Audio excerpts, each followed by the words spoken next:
Hello दोस्तों, welcome to main point study. आज हम करने वाले हैं चैप्टर नंबर 4 क्लास 10th का सिविक्स का, जिसका नाम है जी जेंडर, रिलीजन एंड कास्ट। और हम करने वाले हैं जी इसका पार्ट 3, यानी फर्स्ट एंड सेकंड पार्ट मैं पहले अपलोड कर चुका हूँ। लिंक आपको नीचे डिस्क्रिप्शन में मिल जाएगा, पहले वो जाकर देखना, तभी आपको चैप्टर बहुत अच्छे से क्लियर होगा, ठीक है। क्योंकि मैं जेंडर के बारे में बता चुका हूँ, रिलीजन के बारे में बता चुका हूँ, और ये हमारा लास्ट पार्ट है जिसमें हम कास्ट के बारे में बात करेंगे। ओके, अच्छा एक और बात मैं आपको बता दूं कि इस चैप्टर के नोट्स है ना, आपको टेलीग्राम चैनल पे मिल जाएंगे, मेन पॉइंट स्टडी 10th। मतलब टेलीग्राम बेसिकली एक ऐप है, उसको डाउनलोड करना, ठीक है। उसके बाद सर्च पे लिखना मेन पॉइंट स्टडी 1010, तो आप मेन पॉइंट स्टडी के टेलीग्राम चैनल पर आ जाओगे। उसको ज्वाइन कर लेना, 3-3.5 हज़ार से ज़्यादा बच्चे वहाँ पर पहले से ही ज्वाइन है, ठीक है। तो चलो जी हम स्टार्ट करते हैं। तो हमने लास्ट पार्ट में देख लिया था, यानी फर्स्ट पार्ट में हमने देखा था क्या जेंडर के नाम पे भेदभाव होता है। हाँ, हमने देखा था, बिल्कुल जेंडर के नाम पे भेदभाव होता है।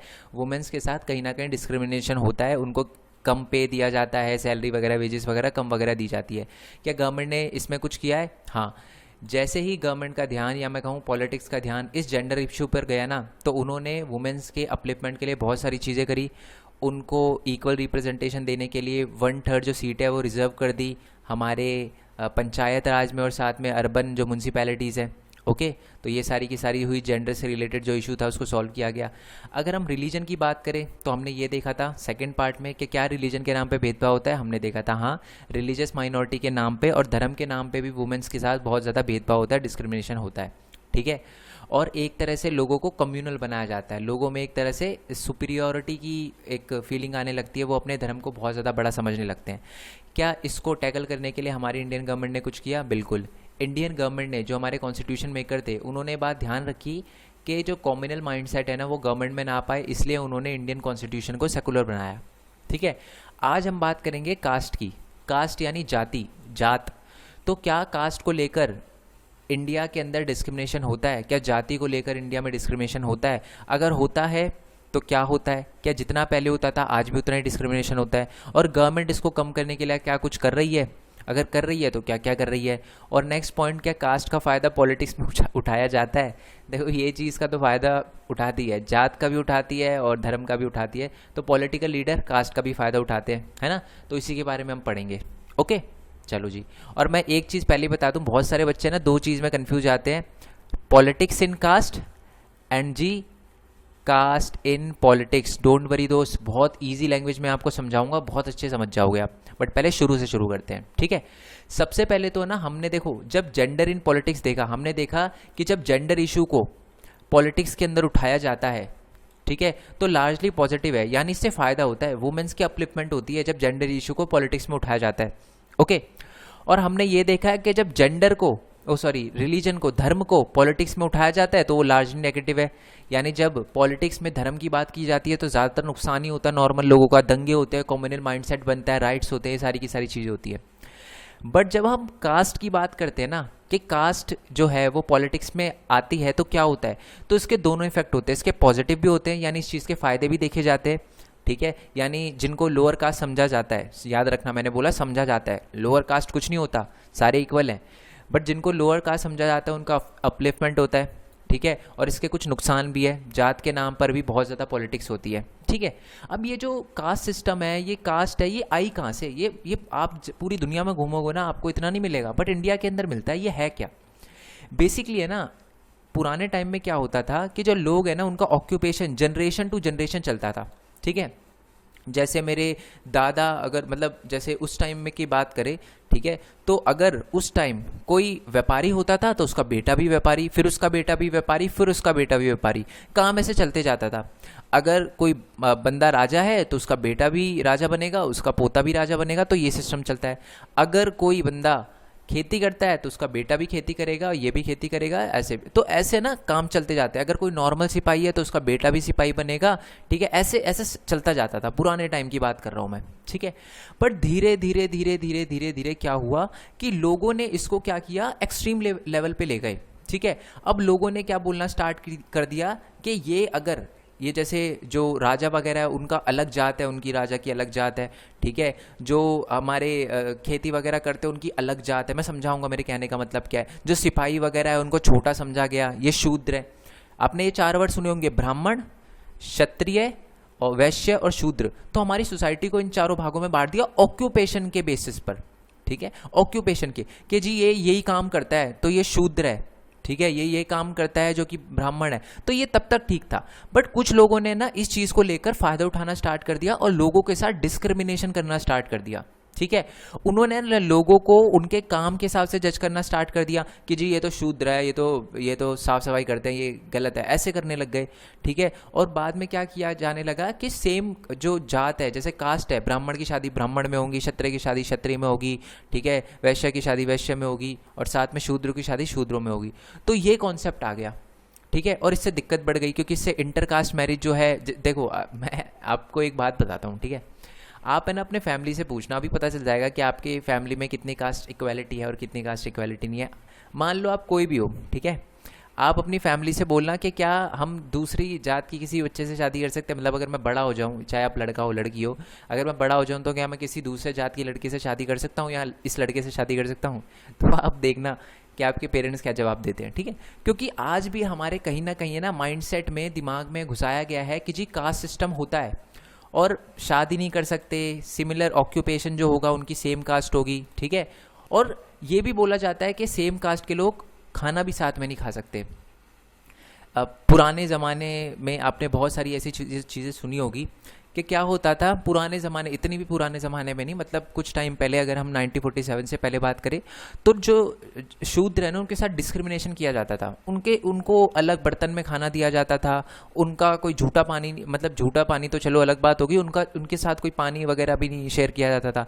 जिस मटके से वो पानी पीते थे फिर दूसरे मटके से कोई और पानी पीता था, उस मटके से नहीं पीता था। तो ये डिस्क्रिमिनेशन है ना बहुत ज़्यादा बढ़ गया। तो यही है कास्ट और यही है कास्ट इक्वालिटी, ठीक है। मतलब स्टार्टिंग में ये कास्ट इक्वालिटी नहीं थी, मतलब इनइक्वालिटी नहीं थी, स्टार्टिंग में सिर्फ कास्ट ना इस बेसिस पे बनाया गया था कि जी ये काम करते हैं, ये इस कास्ट के हैं, बस इस बेसिस पे। बट बाद में इसको मतलब बाद के टाइम में ना इसको रिजिड बना दिया गया, ठीक है। इसको बिल्कुल गलत वे में ले लिया गया और ये बोला गया कि सेम कास्ट के मैरिज के लोग ही शादी कर सकते हैं, दूसरी कास्ट के शादी नहीं कर सकते। अगर तुम्हारा बेटा ये, तुम्हारा बाप ये है तो तुम यही करोगे, ऐसे करना शुरू कर दिया। सेम कास्ट के लोग जो हैं वो दूसरे कास्ट के खाना नहीं खा सकते घर में जाके, तो ये सारी की सारी चीज़ें शुरू कर दी गई, ठीक है। और caste system was based on the exclusion of the discrimination against the outcast. और जो बाकी कास्ट के लोग होते थे ना, जैसे जो कुछ बड़ी कास्ट के लोग माने जाते थे और कुछ को छोटी कास्ट का लोग माना जाता था, तो जो आउटकास्ट है ना उनके साथ इस चीज़ को लेकर बहुत ज़्यादा डिस्क्रिमिनेशन होने लगा।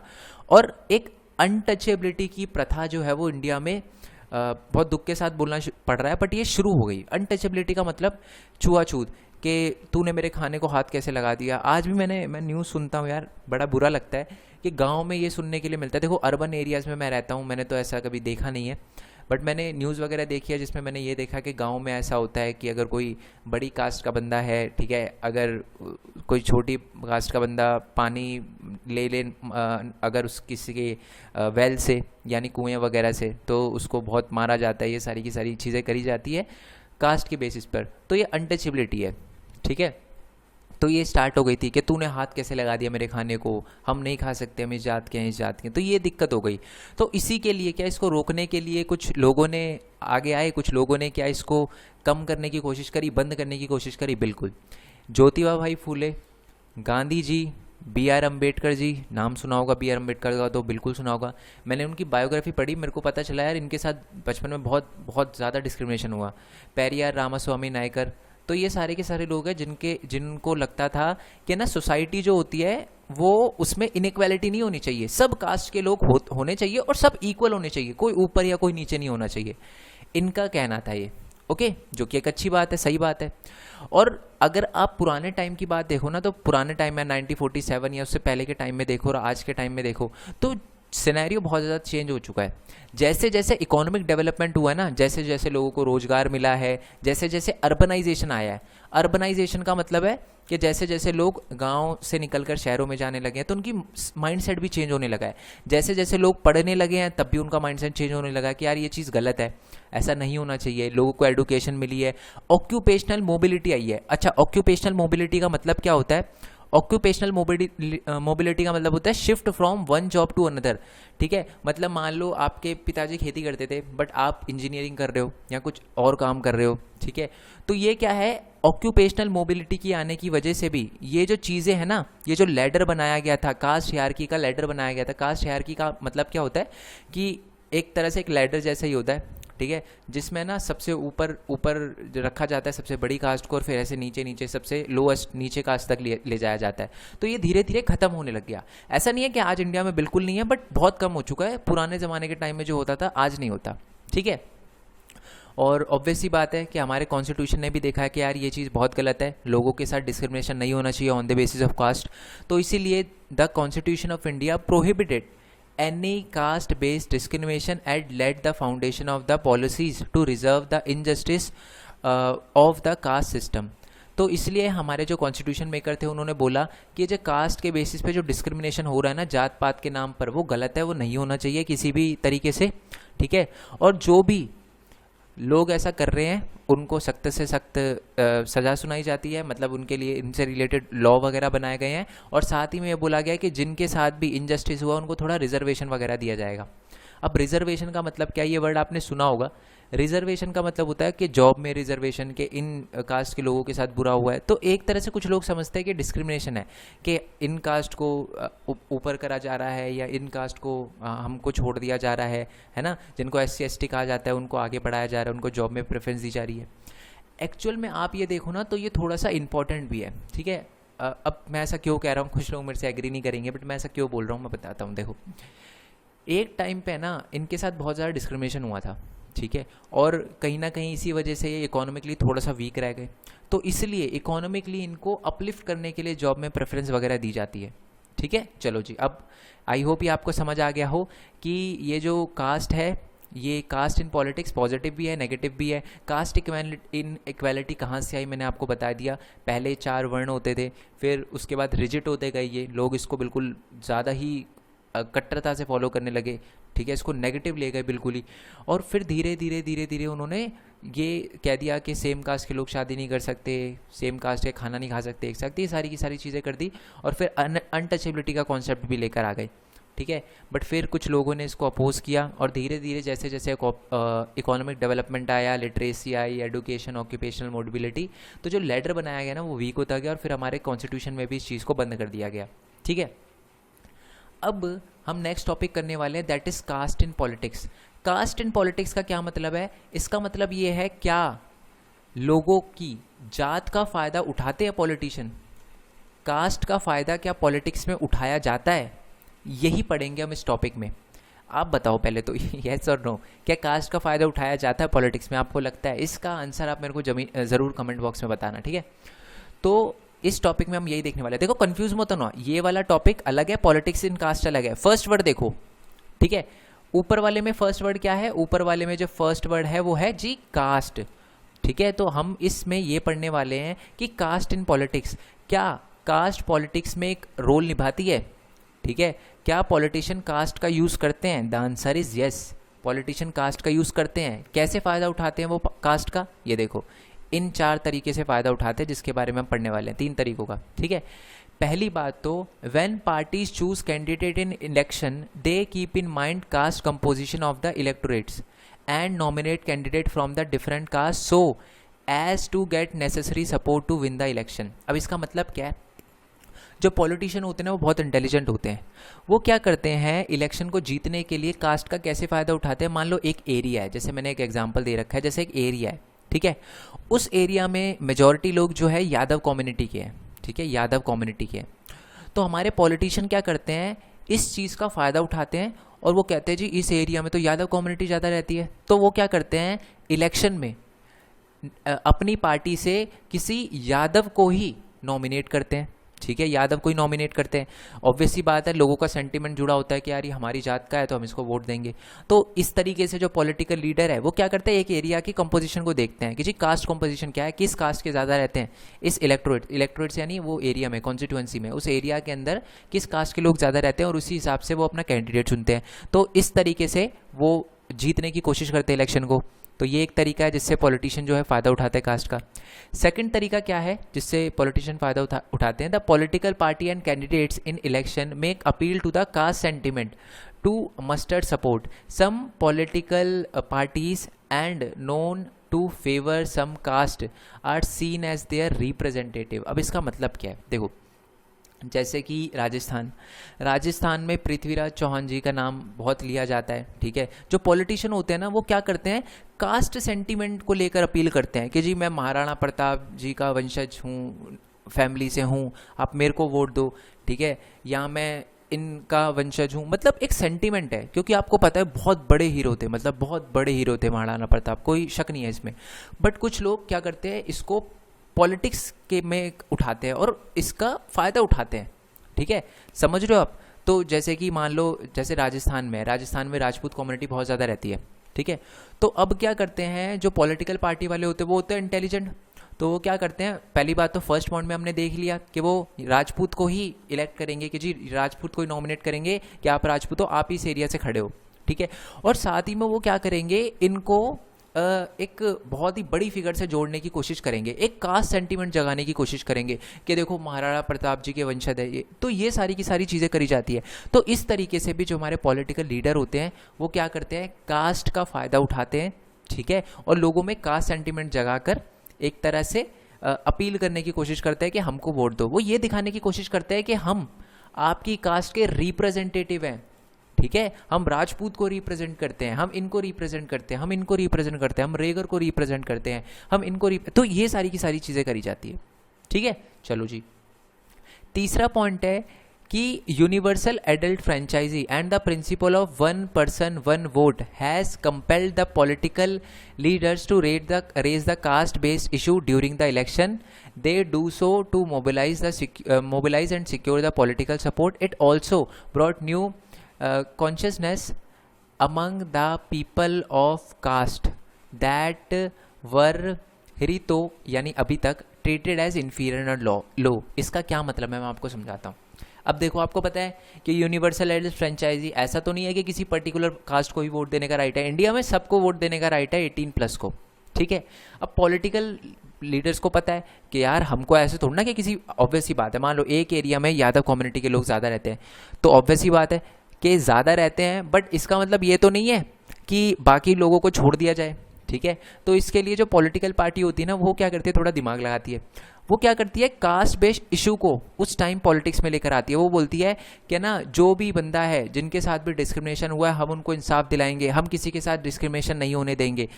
तो ये कास्ट बेस्ड इशू उठाते हैं वो पॉलिटिक्स में, ठीक है, जो कि एक अच्छी बात भी है। मतलब कुछ कास्ट के साथ बुरा होता है तो पॉलिटिक्स में उठाना और उसके लिए करना एक अच्छी बात है, ये गलत नहीं है। बट वो इस चीज़ का फ़ायदा उठाकर इलेक्शन जीतने की कोशिश करते हैं, ठीक है। तो ये भी एक तरीका है जिससे पॉलिटिकल लीडर कास्ट का फ़ायदा उठाते हैं।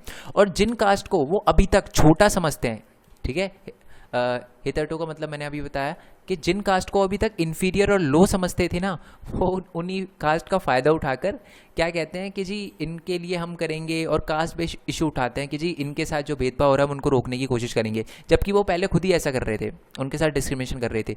तो क्योंकि यूनिवर्सल एडल्ट फ्रेंचाइजी है, तो ज़्यादा से ज़्यादा लोगों का वोट जीतने के लिए, क्योंकि आपको पता है कि एक तरह से जिन कास्ट को लो माना जाता है उनकी जो पॉपुलेशन इंडिया में बहुत ज़्यादा है, तो इसलिए उनका विश्वास जीतने के लिए कास्ट बेस्ड इशू उठाए जाते हैं। तो ये तीसरा तरीका है जिससे हमारे पॉलिटिकल लीडर जो हैं वो फ़ायदा उठाते हैं कास्ट का। तो ये 3 तरीके समझ आ गए कि उन्हीं को उठाएंगे, उन्हीं कैंडिडेट को नॉमिनेट करेंगे जिसमें उस एरिया में जिनकी पॉपुलेशन ज़्यादा है। नेक्स्ट है कि कास्ट सेंटीमेंट से जोड़ने की कोशिश करेंगे और बोलेंगे कि हम ही आपके कास्ट के रिप्रेजेंटेटिव है, और वो कास्ट बेस्ड इशू भी उठाते हैं ताकि उनका फ़ायदा हो। जिनको पहले इन्फीरियर समझते थे, अब उन्हीं के लिए लड़ाई लड़ने की बात करते हैं वो, ठीक है। चलो जी, बहुत इंपॉर्टेंट टॉपिक की बात करेंगे कि the focus on the caste in politics can sometimes give an impression that the election are all about caste and nothing else. अब बहुत सारे लोग बोलते हैं कि सर इलेक्शन तो सिर्फ कास्ट के बेसिस पर ही लड़ा जाता है, पॉलिटिक्स में तो कास्ट के अलावा और कुछ है ही नहीं, जबकि ये सही नहीं है। That's not true. मैं बताता हूँ क्यों। पहली बात तो मैं आपको बता दूँ, एग्जाम में आपको डायरेक्ट क्वेश्चन आएगा कि focus on the caste and the politics, caste in politics can sometimes give an impression that election are all about caste and nothing else. Do you agree with this statement? Yes or no? तो आपको बताना है नहीं, ये बात जो है वो गलत है, और फिर ये 4 पॉइंट लिखने हैं आपको। मैं बताऊंगा इसका मतलब क्या है, ठीक है। बट इस टॉपिक में पता है हम क्या पढ़ेंगे, इस टॉपिक में हम ये देखेंगे कि जी नहीं, ठीक है, जो पॉलिटिशियन ये सारी की सारी चीज़ें करते हैं ना, जो हमने देखा ना कास्ट इन पॉलिटिक्स में ये 3 चीज़ें करते हैं, एक्चुअल में हमेशा इनसे इनका फ़ायदा नहीं हो पाता। ठीक है, वो हमेशा इस बेसिस पर इलेक्शन नहीं जीत पाते। तो क्या बोल रहा हूँ मैं, इसका मतलब वो आपको नीचे पॉइंट्स में पता चलेगा। बेसिकली आपको ये चीज़ तो समझ आ गई ना कि बहुत सारे लोग ये समझते हैं कि पॉलिटिक्स इज़ ऑल अबाउट मतलब जो पॉलिटिक्स में कास्ट वगैरह को घुसाया जाता है हमेशा, और election is all about cast और नथिंग एल्स, जबकि ये ट्रू नहीं है। ठीक है, this is far from true, मतलब बहुत दूर है ट्रू से, ये हमेशा सच नहीं होता। कैसे, ये देखो, no parliamentary constituency in the country has a clear majority of a single caste, so every candidate and party need to win the confidence of more than one caste and community to win the election। इसका मतलब है, अभी अभी हमने ऊपर point पढ़ा था, हमने ये देखा था, ये जो पॉलिटिशियन होते हैं वो क्या करते हैं कि एक एरिया में मेजॉरिटी देखते हैं कि जी इस एरिया में जो 51% है ना वो ठाकुर्स हैं या यादव्स हैं या कोई भी हैं, तो उनको अगर उनका कैंडिडेट खड़ा करेंगे तो वो इलेक्शन जीत जाएंगे। अब देखो, पहली बात मैं बार बार यहाँ पर पर्टिकुलर कास्ट के नाम ले रहा हूँ, तो किसी को ठेस पहुँचाने का मेरा कोई इरादा नहीं है, ये सिर्फ बता रहा हूँ मैं समझाने के लिए आपको। ठीक है जी, ओके। तो फर्स्ट पॉइंट में क्या था, तो हमारे जो पॉलिटिकल पार्टी के लीडर होते हैं वो क्या करते हैं, सेंटिमेंट जगाने के लिए, है ना, जिनकी मेजॉरिटी होती है उनको ही खड़ा करते हैं इलेक्शन में। ठीक है, बट दिक्कत यह है, हमारे पॉलिटिशियन भूल जाते हैं कि इंडिया के अंदर कोई भी ऐसा एरिया है ही नहीं जहाँ पर एक कास्ट के ही लोग रहते हों। ठीक है, कोई भी एरिया नहीं है इंडिया में, हर एरिया में 2 या 3 या 4 या 5 या 6 कास्ट के लोग तो रहते ही रहते हैं, आप कभी चेक कर लेना। ठीक है, अगर आप अपनी गली के अंदर भी देखोगे ना तो अलग अलग कास्ट के लोग मिल जाएंगे, तो आपकी कॉन्स्टिट्यूएंसी तो बहुत अलग बात है ना। तो इसलिए हमें ये पता चलता है कि नहीं, जो हमारी पॉलिटिक्स होती है वो सिर्फ कास्ट के बेसिस पर नहीं चलती। क्यों? क्योंकि ऐसा कोई एरिया नहीं है इंडिया के अंदर जहाँ पर सिर्फ एक ही कास्ट के लोग रहते हों, और अगर पॉलिटिकल लीडर को जीतना है तो उनको एक से ज़्यादा कास्ट का कॉन्फिडेंस जीतना पड़ेगा। तो ये जो ऊपर वाला फर्स्ट पॉइंट था ये गलत साबित हो गया ना, कि अगर मान लो जो हमारे पॉलिटिकल पार्टी है अगर किसी ऐसे कैंडिडेट को खड़ा करे जो पर्टिकुलर कास्ट से आता है, जिसकी मेजॉरिटी है, तो वो जीत जाएगी, वो ये करते हैं। बट ऐसा हमेशा ट्रू नहीं होता, क्योंकि इंडिया में कोई भी ऐसी कॉन्स्टिट्यूंसी नहीं है जहाँ पर एक ही कास्ट के लोग रहते हो, तो उनको जीतने के लिए एक से ज़्यादा कम्युनिटी की जो कास्ट कम्युनिटी है उनका विश्वास जीतना पड़ेगा। ठीक है, आई होप ये बात आपको पता चल गई हो। नेक्स्ट पॉइंट क्या है कि no party win the votes of all the voters of the caste और कम्युनिटी। ठीक है, अब जो हमारे पॉलिटिकल पार्टी है वो क्या करती है, किसी पर्टिकुलर धर्म से मतलब उससे कास्ट से जोड़ने की कोशिश करती है कि जी ये हमारी कास्ट का है, ये आपका रिप्रेजेंटेटिव है, इसको वोट दो। बट ज़रूरी नहीं है कि जो पर्टिकुलर कास्ट का बंदा हो वो अपने ही कास्ट के बंदे को वोट दे। जैसे कि मान लो कोई पर्सन है, ठीक है, उसने देखा कि मैं भी ठाकुर हूँ और इलेक्शन में जो नॉमिनेट हुआ है वो भी ठाकुर है, बट ज़रूरी नहीं है कि वो ठाकुर को ही वोट दे। ठीक है, क्या पता उसे लगा कि यार जो दूसरा कैंडिडेट है वो थोड़ा अच्छा काम कर पाएगा, है ना, उनको लगे कि हाँ यार ये थोड़ा अच्छा है, दूसरा जो नॉमिनेट हुआ है वो अच्छा है, वो अच्छा कर सकता है। ठीक है, और क्या पता जो इलेक्शन में जिनको खड़ा किया गया है उनके पास जो हमारी कास्ट का ही खड़ा किया गया है वो बहुत सारे मतलब उसके पे बहुत सारे केसेस वगैरह चल रहे हो, है ना। तो ज़रूरी नहीं है कि एक कास्ट का बंदा हमेशा अपनी कास्ट के लोगों को ही वोट दे, वो किसी और को भी वोट दे सकता है। तो यहाँ पर भी जो पॉलिटिकल पार्टी है वो फेल हो गई, है ना। चलो, तीसरा पॉइंट ये लिखा है कि मैनी पॉलिटिकल पार्टी में put up candidate from the same caste, some voters has more than one candidate from their caste while many voters have no candidate from their caste. अब देखो, मान लो एक एरिया के अंदर 2 पार्टी है, एक party ए है एक पार्टी बी है, और उस एरिया के अंदर मान लो कि हमारे ब्राह्मण लोग ज़्यादा रहते हैं। ठीक है, तो दोनों की दोनों पॉलिटिकल ए पार्टी और बी पार्टी दोनों ने दिमाग लगाया कि जी इस एरिया में तो ब्राह्मण ज़्यादा रहते हैं, क्या करें, तो दोनों ने ही ब्राह्मण को खड़ा कर दिया। अब वो फंस गए ना। अब वो क्यों फंस गए? अब वो इसलिए फंस गए, जो नॉर्मल लोग वो ये तो देख कर देंगे नहीं कि अब तो दोनों ही ब्राह्मण है ना। तो इस तरीके से भी हमारे जो पॉलिटिकल लीडर है वो फेल हो गए। उन्होंने कैंडिडेट खड़ा तो कर दिया जो ब्राह्मण था, जो सेम कम्युनिटी से आता था, जिसकी मेजॉरिटी थी, बट वो ऐसा नहीं है, दोनों ही पार्टी के लोगों ने, दोनों ही पॉलिटिकल पार्टी ने सेम मतलब अलग अलग ब्राह्मण लोगों को खड़ा किया जो कि ब्राह्मण कम्युनिटी से ही थे, दोनों की दोनों। तो अब वोटर्स कंफ्यूज है। ठीक है, तो इसमें यही बता रखा है कि जो पॉलिटिकल पार्टी होती है वो हाँ उठा सकती है किसी सेम कैंडिडेट के बंदे को, ठीक है, बट कभी कभार ऐसा होता है कि ऑपोजिशन में भी कोई सेम कास्ट का बंदा हो और साथ ही में कोई ऐसा भी कैंडिडेट हो, मतलब बहुत सारे लोग ऐसे भी हों जिनकी कास्ट का कोई हो ना वहाँ पर। मेरे कहने का मतलब जैसे कि मान लो पार्टी ए है पार्टी बी है, दोनों ने ब्राह्मण को खड़ा किया, मैं ब्राह्मण नहीं हूँ, ठीक है, मान लो मैं क्षत्रिय हूँ, ठीक है। तो मैं क्या करूँगा, क्षत्रिय मतलब राजपूत वगैरह हूँ, तो मैंने देखा कि यार ये दोनों ब्राह्मण है, मेरी कास्ट का तो कोई खड़ा ही नहीं, फिर तो यहाँ पर भी हमारी पॉलिटिकल पार्टी बिल्कुल फेल हो गई, क्योंकि जो बंदा अब जात को देखकर वोट देता वो तो सोचेगा यार मेरी जात का तो कोई है ही नहीं, फिर दिक्कत पॉलिटिकल पार्टी को, तो यहाँ भी पॉलिटिकल पार्टी फेल हो गई। ठीक है, अगर आपको ये पॉइंट समझ नहीं आ रहा था तो 2 मिनट और रुकना, मैं दोबारा से एक बार रिवाइज करा दूंगा, कोई दिक्कत नहीं है दोस्त। ठीक है, नेक्स्ट है कि the ruling party and the sitting MP frequently lose the election in a country that could not have happened if all the caste and the community were frozen in their political preference. अब देखो, मान लो एक जैसे अगर मैं UP की बात करूं तो यूपी के अंदर जो मायावती मतलब वहाँ पर जो है जो दलित समाज है वो बहुत बड़ी प्रपोर्शन में रहता है। ठीक है, एक टाइम था जब जो बीएसपी थी, बहुजन समाज पार्टी थी, वो हमेशा जीतती थी। ठीक है, बट देखो आज भी मेजॉरिटी में हमारे दलित समाज के लोग हैं, बट अगर आप ये देखो कि आज किसकी गवर्नमेंट है, तो आज गवर्नमेंट बदल चुकी है, लोग वही हैं बट गवर्नमेंट बदल चुकी है। इसका क्या मतलब है कि हमेशा हर बंदा, ठीक है, ऐसा नहीं है कि सिर्फ कास्ट देखकर ही वोट देता हो, वो और भी पॉलिटिकल प्रेफरेंस के हिसाब से वोट दे सकता है। क्या पता वो डेवलपमेंट के हिसाब से, एडुकेशन, लिटरेसी, इन सारी की सारी चीज़ों को देखकर वोट दे, है ना। तो इसमें भी हमारे पॉलिटिकल लीडर फेल हो गए। क्यों? क्योंकि ज़रूरी नहीं है कि हमेशा, मान लो एक एरिया के अंदर अगर ब्राह्मण ज़्यादा रहते हैं तो एक बार ब्राह्मण जीत गया तो ये नहीं है कि हमेशा ब्राह्मण ही ब्राह्मण जीतेंगे, क्या पता कोई दूसरा भी जीत जाए। ठीक है, तो इसका मतलब कि हमारे पॉलिटिकल लीडर जो हैं वो यहाँ पर भी फेल हो जाते हैं। ज़रूरी नहीं है कि अगर एक बार वो किसी कैंडिडेट से वोट जीत गए, इलेक्शन जीत गए कास्ट की वजह से, तो हर बार जीते। ठीक है, अब दोबारा से इस टॉपिक पे आते हैं। ठीक है, दोबारा से मैं समझा देता हूँ, कुछ बच्चों को प्रॉब्लम आई होगी, आप चाहो तो आगे स्किप कर, मतलब आगे स्किप कर सकते हो अगर आपको समझ आ गया तो, बट फिर भी मैं समझा देता हूँ। देखो, अभी हमने ऊपर है ना ये 3 पॉइंट पढ़े थे जिसमें हमने देखा था कि पॉलिटिकल पार्टी के लोग जो हैं वो कास्ट का फ़ायदा उठाते हैं अपने फ़ायदे के लिए और इलेक्शन को जीतने की कोशिश करते हैं। ठीक है, बट हमेशा वो अपनी जो इस साजिश में कामयाब नहीं हो पाते, ये जो स्टेप लेते हैं उसमें हमेशा कामयाब नहीं हो पाते।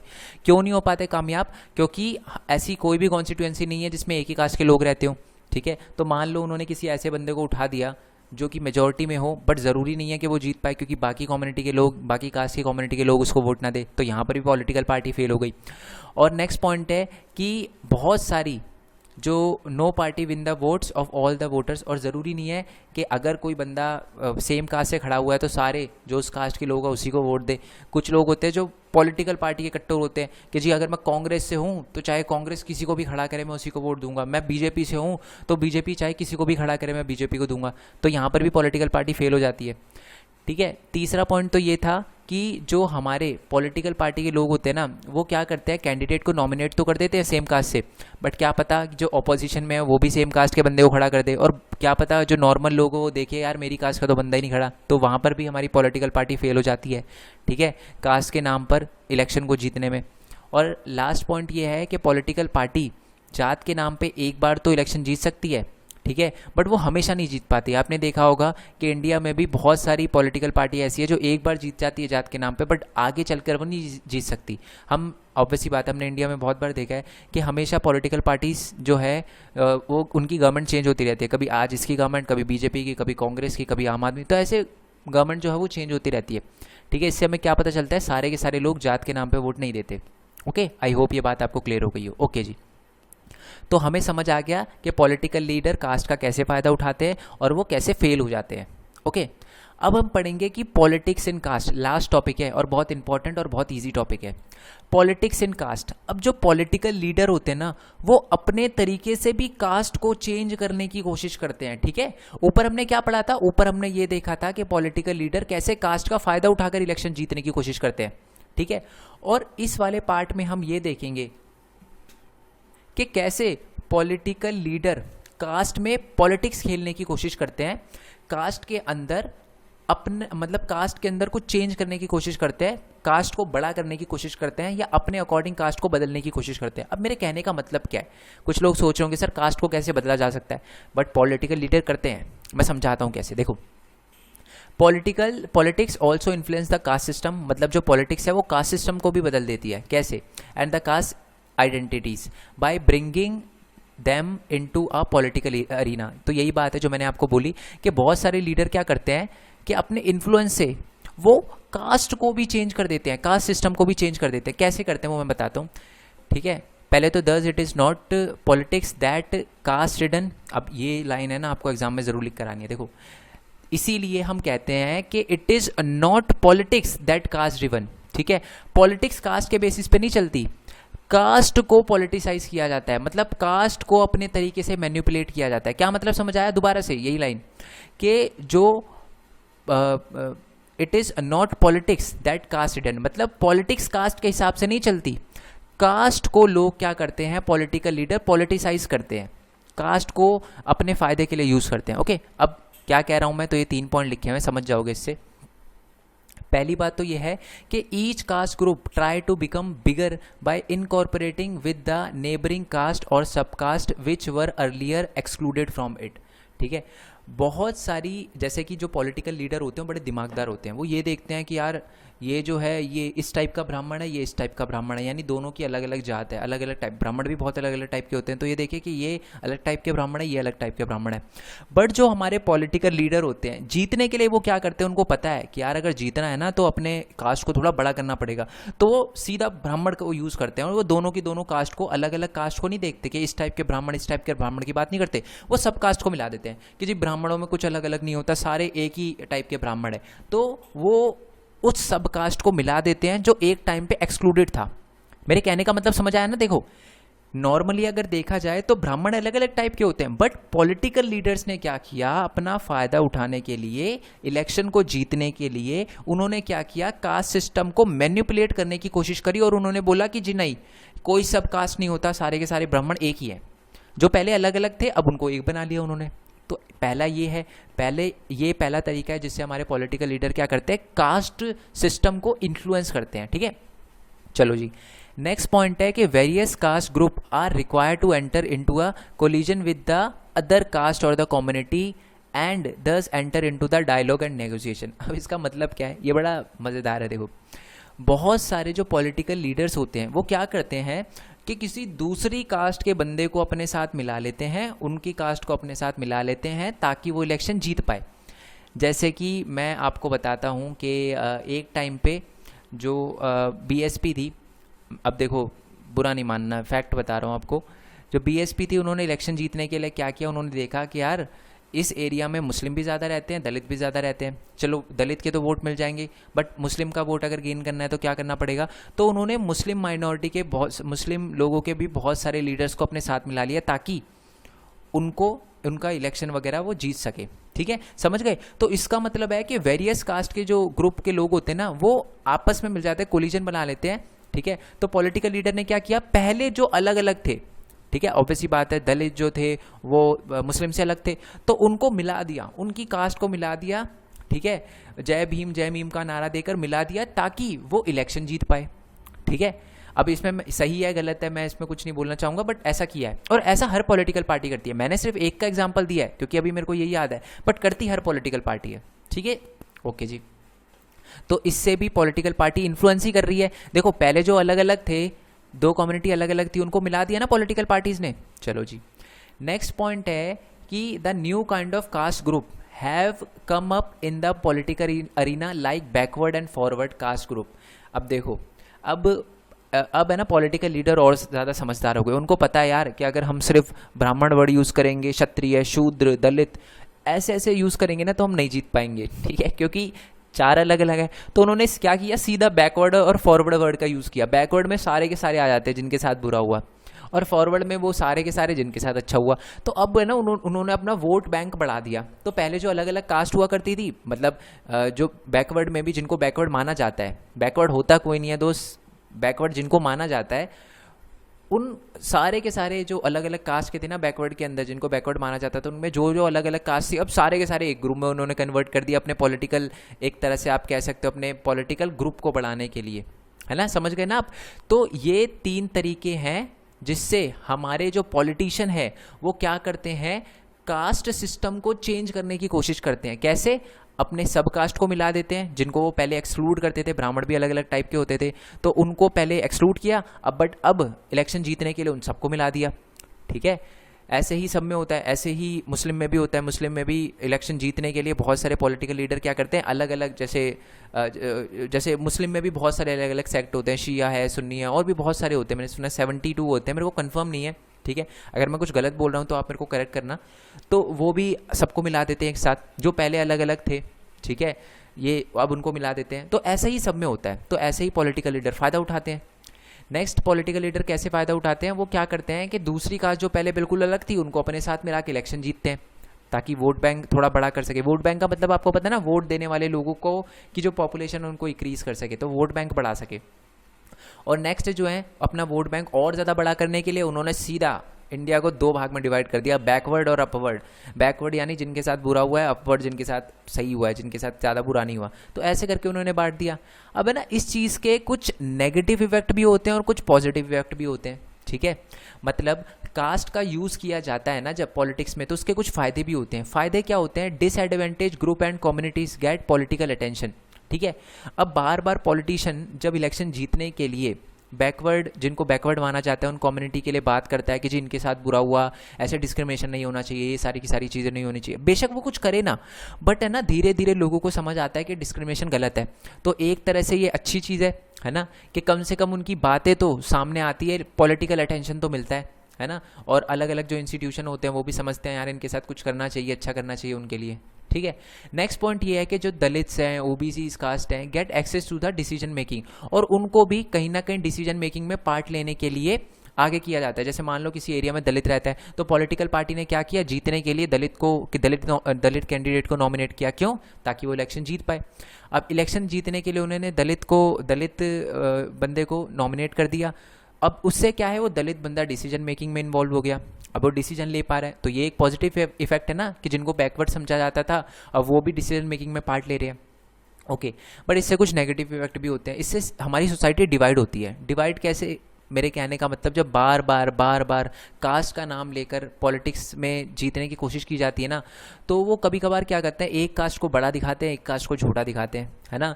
तो ये कभी कभी गलत हो जाता है, जिससे एक तरह से सोसाइटी डिवाइड हो जाती है। और इससे है ना, कभी कभी कास्ट के बारे में ही बात करने से, हमेशा कास्ट का ही नाम ले लेकर इलेक्शन जीता जाता है, तो इससे जो इंपॉर्टेंट इशू होते हैं ना वो पीछे छूट जाते हैं। जैसे कि पॉवर्टी की बात नहीं करते पॉलिटिकल लीडर, डेवलपमेंट की बात नहीं करते, करप्शन की बात नहीं करते, वो सिर्फ और सिर्फ कास्ट की बातें करते हैं, ठीक है। तो चलो जी, आई होप ये पूरा का पूरा चैप्टर आपको अच्छे समझ आ गया हो, कोई भी डाउट ना रहे, इसी के लिए मैंने इसको थोड़ा सा 2 बार समझाया है, ठीक है। और मैं आपको बता दूं यार, प्रीवियस ईयर क्वेश्चन, इसके मैं अभी वीडियो बनाने वाला हूँ, इसकी previous year question most important question है, देखना बिल्कुल मत भूलना। एमसीक्यू की भी इस चैप्टर की मैं अलग से वीडियो अपलोड करूँगा, ठीक है। तो आपको पता है एक मार्क्स के क्वेश्चन भी बहुत ज़्यादा इंपॉर्टेंट हो गए हैं, तो वो भी अलग से वीडियो अपलोड करूँगा। बेसिकली प्लेलिस्ट का लिंक नीचे डिस्क्रिप्शन में दे रखा होगा, वो चेकआउट कर लेना, हिस्ट्री की, इको की, सिविक्स की और हमारी जियोग्राफी की। तो उन सब सारे चैप्टर मिल जाएंगे, उनके एमसीक्यू, उनके पीवाईक्यूज मिल जाएंगे। और नोट्स के लिए ना आप टेलीग्राम चैनल ज्वाइन कर सकते हो, टेलीग्राम बता ही चुका हूँ मैं, मेन पॉइंट स्टडी 10th लिखना, आप टेलीग्राम चैनल पे आ जाओगे, उसे ज्वाइन कर लेना।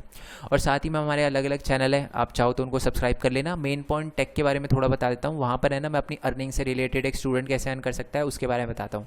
और जो मेन पॉइंट गेमिंग है उसमें गेमिंग वगैरह करते हैं, बाकी देख लेना बाकी चैनल, लिंक आपको नीचे डिस्क्रिप्शन में मिल जाएगा, अच्छा लगे तो सब्सक्राइब भी कर सकते हो। बाकी नेक्स्ट वीडियो के लिए स्टे ट्यून, नेक्स्ट चैप्टर के लिए स्टे ट्यून, इसके प्रीवियस ईयर क्वेश्चन और एमसीक्यू के लिए स्टे ट्यून। तब तक के लिए थैंक यू सो मच, जय हिंद, जय भारत, वंदे मातरम, thanks for your support, bye bye.